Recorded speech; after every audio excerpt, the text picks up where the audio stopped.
The new Champions League format has won many fans over. Even I, who hated it at first, I'm now like, this is what we want, jeopardy. But who are the current favourites for the Champions League? Let's start with Arsenal. They're third in the Champions League. A lot of people are sort of going, they're having a bad season, yada, yada. But the new format actually favours the sides up there. They're playing well in the Champions League. Maybe, just maybe, I think we said last season, this style and this format of football suits them more than the league. I think so. I think so. And when you talk about Arsenal this season, the words that are being used are dark arts. Oh, they slow down the game. That's ideal for Champions League, isn't it? They score from set pieces.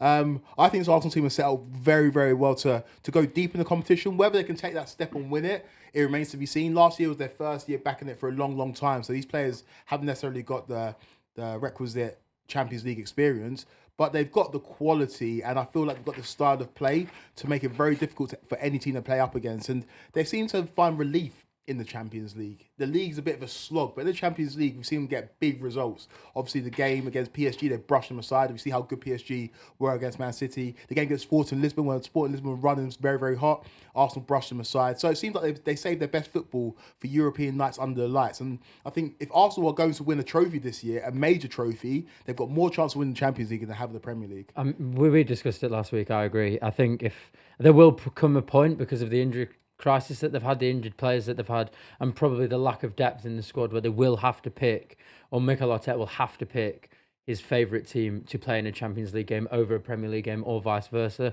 I think it'd be sensible for him to prioritise the Champions League because, as you say, I think that style of football, that nastiness, that sort of dark arts, that housery, as you want to call it, works a lot better in the Champions League. So I think Arsenal will do really well there. I think one team for me, Barcelona, I think they're such a joke. So good to watch. But they're such a joke off the pitch that people haven't really realised how good they actually are this year. That game against Benfica, that 5-4 this week, was probably the best Champions League game I've seen in many years. They're absolutely unbelievable. And they've got a player in Rafinha who is on exceptional form. I think he's probably my tip for Ballon d'Or next year if he continues the way he's going. And what they have, which Arsenal don't have, no matter how old he is they have a killer. They have Robert Lewandowski, who can just put the ball in the back of the net. They've scored 26 goals, most of any team. Like every game, the one thing that might go against them is the slip-ups, but everyone knows going to the Camp Nou still isn't nice. Pedri's looking phenomenal again. They have these players, and we're talking about formats that suit teams, that can just sort of go, today I'll just pop one in the top corner, and they'll find their way through games. I think it might be a year too early, but dynasties are built off the back of special individuals. And I know that Rafinha's incredible, and Lewandowski's incredible, and Pedri's very good. But I just look at Lamine Yamal and I say, this guy is destined to win multiple Champions Leagues. And whenever Barcelona are in financial difficulty or things are going wrong, all of a sudden La Masia produces some incredible talent that sees them through for the next decade or two. And I think that Lamine Yamal is that. I think this year might be a bit too early. Let's talk about an Italian side that we've got in there. Inter Milan, fourth in the table, only a goal conceded, only one defeat. They were wonderful in their Champions League run. Was that last season against Man City? Season before. Do you have them? I really like Inter Milan. And again, they're difficult to play up against. They've only conceded, like you said, one goal in the Champions League, and that was against Leverkusen, the only game that they lost.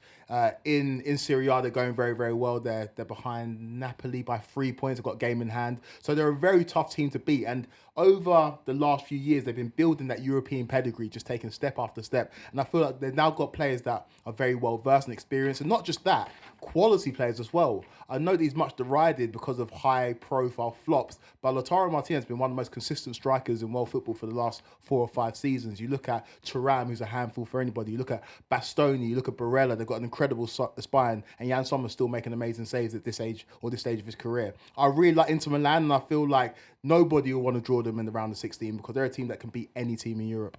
I think when you're in Europe, it's almost always about that away leg, and the teams we're mentioning here are really strong at home, and I think that can sometimes get you over the line. Real Madrid, we haven't really mentioned, we haven't even got them written down, but they are Champions League royalty, and they're one of these teams that have so many players that can just rock up and have moments. They've got the nastiness to them as well.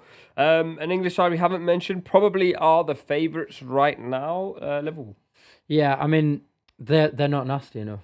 And that's the only reason I think they won't win the Champions League. I think this style of football that Arne Slot is playing, it seems a bit counterintuitive to say it considering they are the top of the Champions League table. But I think when it comes to knockout football, I'm not sure if this style of football is what wins you championships, and I'm not sure it wins you Champions Leagues.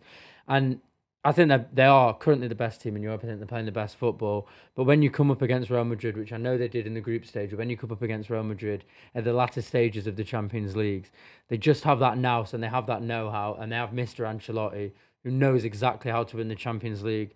And I think it would be a tall order to expect Arne Slot to win the Champions League and the Premier League on his first season in management at Liverpool. I would agree with that. I think it also comes down to luck of the draw, though. If Liverpool manage to get the second leg at Anfield in most of the rounds, they've always got a chance. 2 goals down, they've got. If they keep games within 2 goals, even if they go away at the Bernabeu, Real just slap them up 3-1.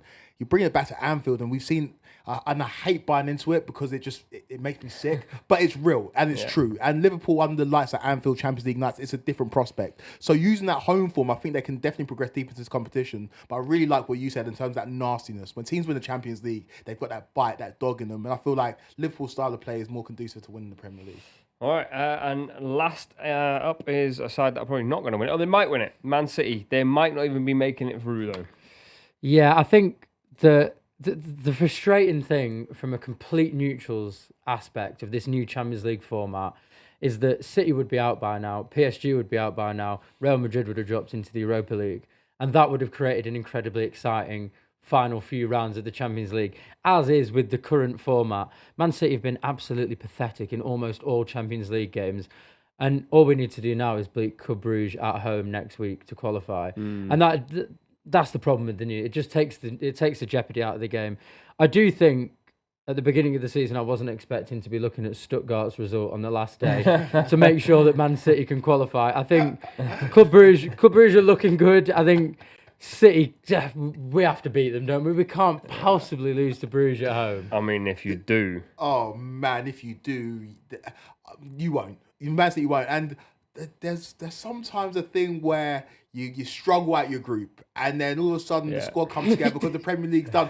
No, I'll take you back to 2012. It happened to us. One of the worst Chelsea teams I remember seeing in the era where we actually had good players, and it went to pot in the league, but for some reason it just worked in the Champions League, and we made it round by round and methodically got to the final and won it. And so there's been worse teams than this current City team that won the Champions League, and you're never out of it until you're out of it. All right, you let us know. I think we actually missed a team, Atletico Madrid. Those are my dark horses. They'll be there and thereabouts. They've got the nastiness, and now they've got the explosive power and pace as well. So let us know in the comments who you think are going to win the Champions League.